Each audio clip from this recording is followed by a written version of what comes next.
Thank you, Apollo Crews, for that wonderful intro. How's it going, ladies and gentlemen? Welcome to the Sunday Night Heat on No Holds Barred Wrestling Podcast, the show where I like to talk and rant about topics in the WWE presently that get me, and hopefully you out there, fired up. I'm extremely fired up. We have a lot of topics this week. I'm your host, as always, the self-proclaimed greatest host, Kyle Masters. You can follow me on Twitter at Real Kyle Masters, as well as the podcast itself at No Holds Barred WP. You can also like us on Facebook, subscribe to us on YouTube. All the links will be in the description below. If you would like to join in on the conversation, have your comments, your rant, or any of your tweets read on the show, tweet me at Real Kyle Masters and use the official hashtag The Sunday Night Heat, or leave me a comment in the video description below on the YouTube page. Thank you for tuning in to your favorite Sunday Night WWE podcast, ladies and gentlemen. On Spreaker Radio, at Spreaker.com/NHBWP. We have a lot of stuff to talk about today. Ladies and gentlemen, without further ado, let's get fired up. All right. So first topic this week, guys, is the current Divas title direction, where I'm getting a lot of frustrations towards, because after that huge ceremony they had at WrestleMania, Lita introducing the new title belt, I mean, come on. I thought for sure from that point in, like, that Divas match, or that women's match, I should say, rather, that we've seen at WrestleMania, I thought for sure the direction of the women's division would be way better than what it has been the last couple of weeks. We had that ceremony, that coronation ceremony, the Raw after, which, again, that was really bad. I really didn't like it. It was terribly done. The crowd really wasn't into it. They're more chanting Bayley, but, you know, that's the Raw after WrestleMania crowd. But then you get to this week's Raw, and you have Charlotte facing... who the hell did she face? I don't even remember who she faced. That's how the lack of direction is. I'm actually stumped with that. Who did she face? I don't know. See, it's irrelevant. Oh, no, okay. She faced Natty for the Diva, or for the Women's Championship. Okay, so that was good. What am I talking about? So they had the women's title match, which I was thinking that was probably going to lead to Payback, which, again, I think it's probably going to lead to Payback as well. We're probably going to get a rematch, but right now I just don't see what the current direction is for these women who got finally a championship to fight for that looks amazing and not like a butterfly piece of crap. They're like, there's no clear number one contender at all. Not one. Please tell me. I'll wait right here. I'll wait. Who's the number one contender for the women's championship right now? Who? Nobody. I mean, you can say Natty, but does she really deserve it? I mean, I know it's Natty, and, like, she's one of the greats right now, and, like, she's going to be a future Hall of Famer in the women's division, but come on. There's definitely, like, more people who deserve it. I mean, where the hell is Sasha Banks and Becky Lynch? None of them are getting their rematch right now for the women's championship who deserve it. I mean, Sasha Banks wasn't even in the ring. Becky's the one who tapped. She's the least... Okay, Becky does not deserve her title rematch now, I'd say. Maybe later down the line, but Sasha deserves it more because she wasn't even in the ring. She's being held by Ric Flair. Why haven't they done something about that? Like, I don't understand. Like, where the hell is Sasha Banks? Where is she? She had that match against Summer Rae for some god-awful reason. But, like, I think Charlotte should have lost the title. Hands down, she should have lost the title at WrestleMania. As much as I'm going against my girl Paige, I mean, she was at WrestleMania, but she's in that Total Divas crap nonsense match at the beginning of the show. But I got to go with Sasha. I mean, Sasha should have won the title at WrestleMania. It doesn't make sense that Charlotte's holding on to the title right now. But that's just my opinion. Basically, as of right now, it's a new title. You have a brand new title. Beautiful. But it's the same direction as it was before.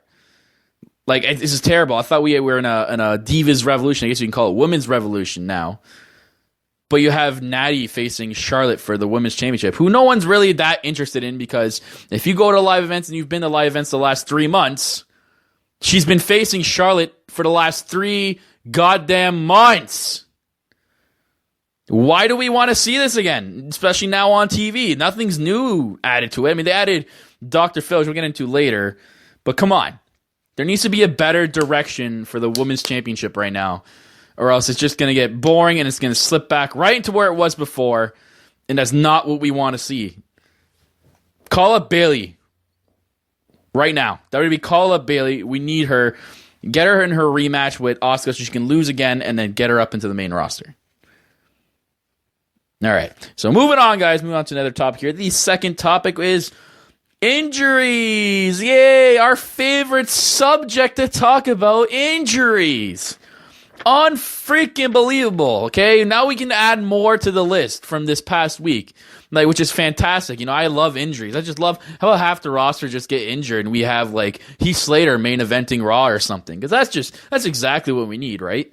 It's just more goddamn injuries. All right. So I have a list here of the current injuries right now. So let's just get ready for this. Sit back and listen. Just sit back. This is what we got. We got 2 members of the Wyatt family injured. Luke Harper and Bray, who are their best members, I might add. They're like the 2 members that carry that team and make them relevant. So now you just have Eric Rowan and Braun Strowman. Is anyone else falling asleep? Because I'm falling asleep. Then you got Neville, okay? I mean, that was a huge injury because he's actually one of the most talented sort of mid-card on his way up to the top talent that WWE has right now. And now he's injured. We also obviously have John Cena, who actually like had a physical role at WrestleMania. So whether or not he's healthy or not, I have no idea what the hell is going on with John Cena. But whatever, he's Cena. He can do whatever the hell he wants.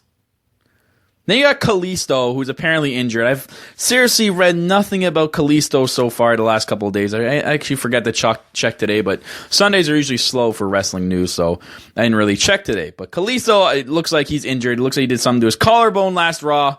So great. We can add Kalisto to the goddamn list. Next, we have Seth Rollins. Obviously, I mean, he's set to return in like June, July, so, you know, that's all right. He's coming back soon, but still, Seth Rollins. I want to add something.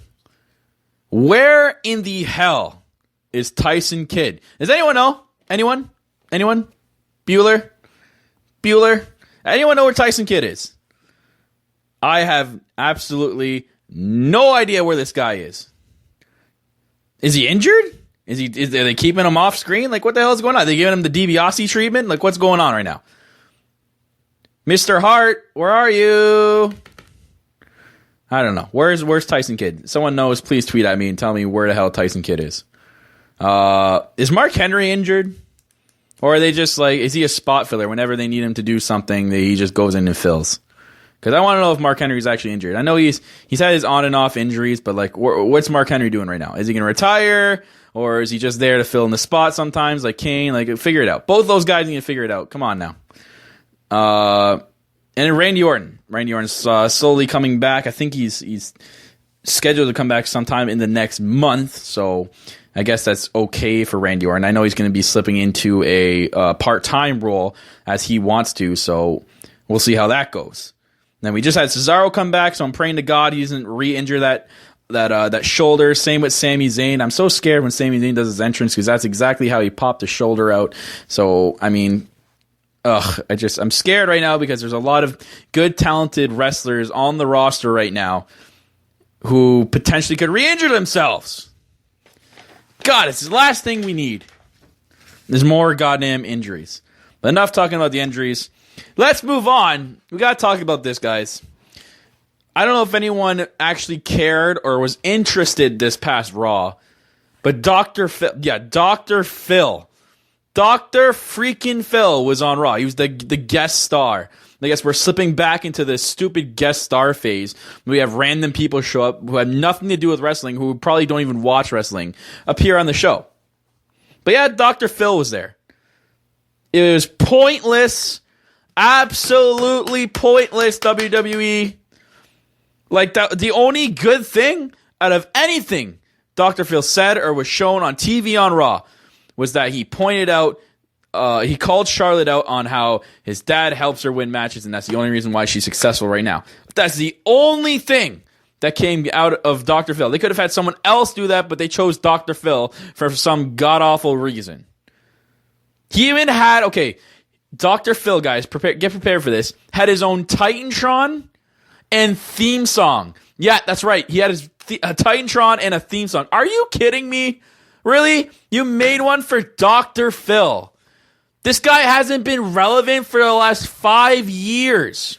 No one cares, WWE. Half the kids, probably most of the kids are there like, Mom, Dad, who the hell is Dr. Phil? Like, come on. Dr. Phil is not good for business. Like, that shit's got to stop. No more guest stars, WWE. Please stop with this crap. I thought we were through this. I thought we were done with this shit. Just no more of these guest star nonsense pieces of shit. Just end it. And we're going to end it. We're not going to talk about it anymore. Moving on to the next topic, guys. Topic number 4 here. I really wanted to talk about this. I really wanted to talk about it on the Lowdown show on Thursday, but you know what? I didn't get to talk about it because I wanted to save it for tonight. So, Paige faced Emma on Raw this week. So, we got the return of Paige, and we get Emma in the ring. And Paige jobs to Emma. Are you kidding me? What? Are you freaking serious? Are you serious, WWE? You're feeding us this shit. Are you honest? What? I can't even put my head around this. Okay? I thought Emma was supposed to be feuding with Becky Lynch for some god-awful reason. I don't know why those two are feuding. But you had Emma beat Paige, and there's no interaction from Becky Lynch at all. What the hell is going on? Why the hell is Paige becoming a jobber? She's a 2-time Divas champion, for Christ's sakes. WWE, what are you doing? Do you not, like, wrap your heads around certain things you put out there, and you're like, maybe we shouldn't have had that happen. And that's one of them right there. It needs to stop. She needs to stop filming Total Divas.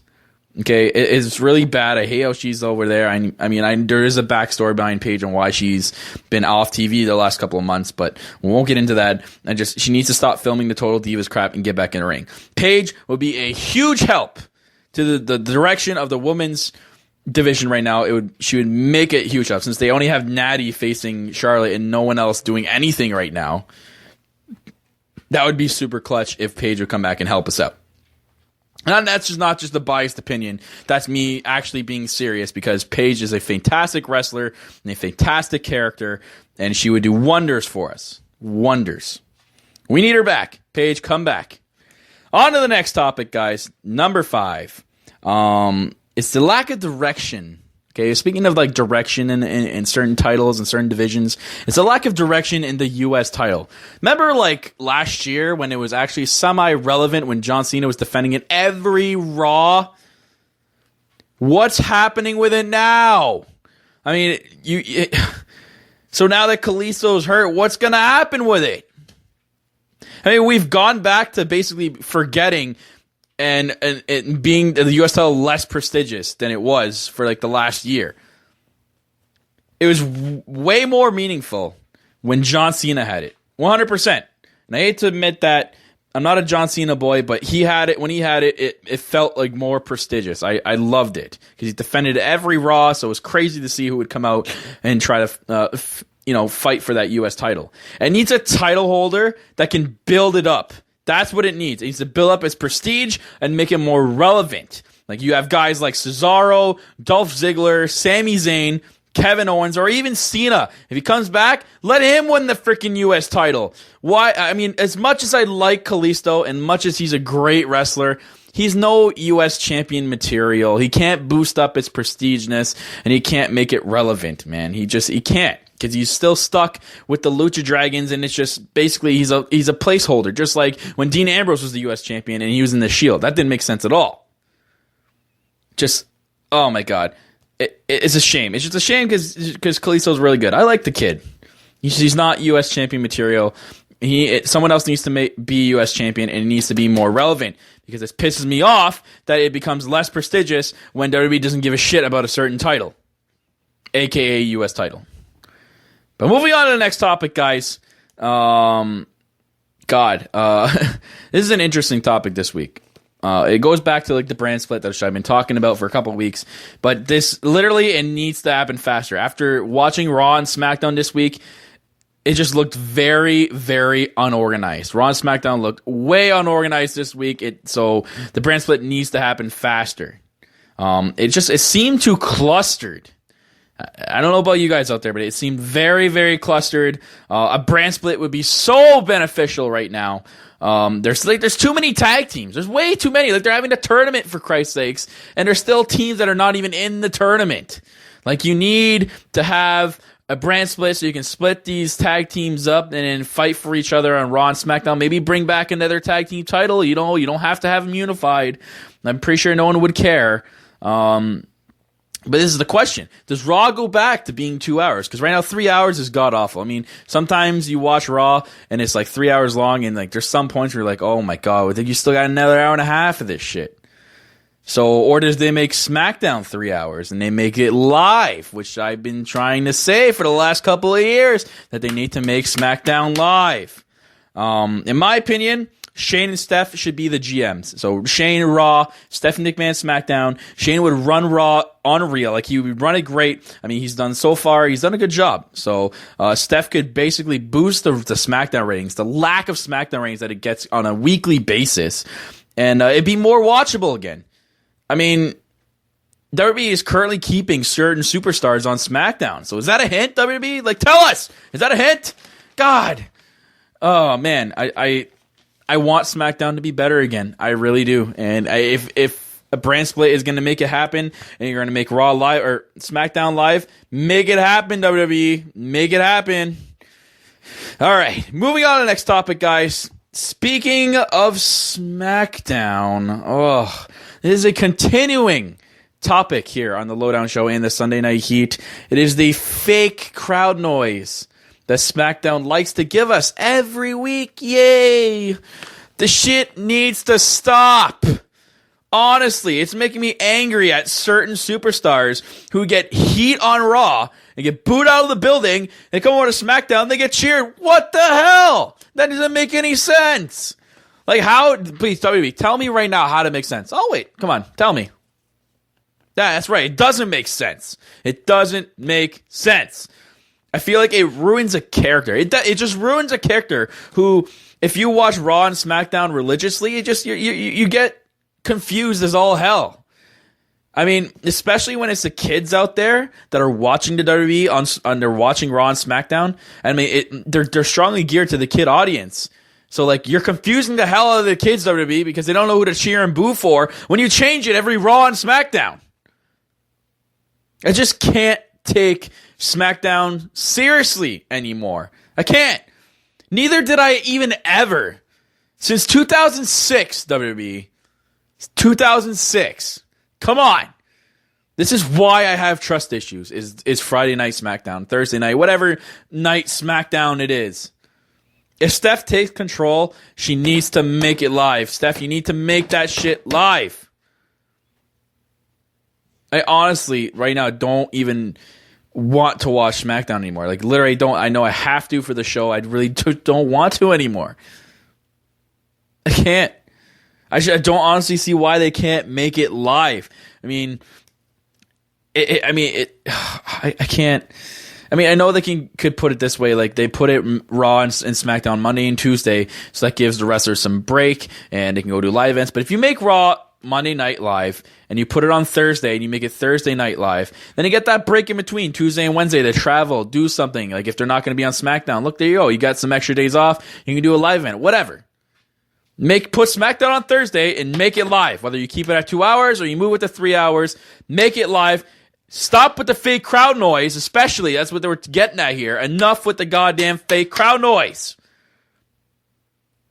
Just stop it. Just stop it, WWE.